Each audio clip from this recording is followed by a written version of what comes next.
Beaucoup résistent à l'idée d'un corps qui puisse ne pas être matériel, au sens que nous donnons couramment à ce mot, mais qui peut dire que l'état actuel de la matière soit le seul possible.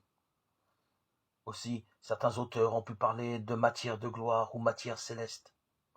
Pourquoi alors ne pas concevoir celle-ci comme lumière?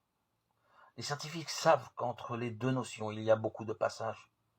La lumière intermédiaire entre Dieu et le monde, parfois attribut de Dieu, d'autres fois objet de sa création entre les deux vêtements de celui qui est drapé de la lumière, comme d'un manteau. Psaume 104. Un tel manteau est promis aux élus qui, selon l'Apocalypse juive, seront transformés en leurs vêtements. Le corps est aussi l'inscription de la personne dans le cosmos, dans la vie sensible et dans la matière. Affirmer la résurrection de la chair, c'est affirmer la naissance d'un monde nouveau, cieux nouveaux, terre nouvelle, où la nature ne serait pas annulée, mais réconciliée avec la liberté, ce qui ne peut être l'œuvre de l'homme seul, mais seulement du Créateur et Sauveur.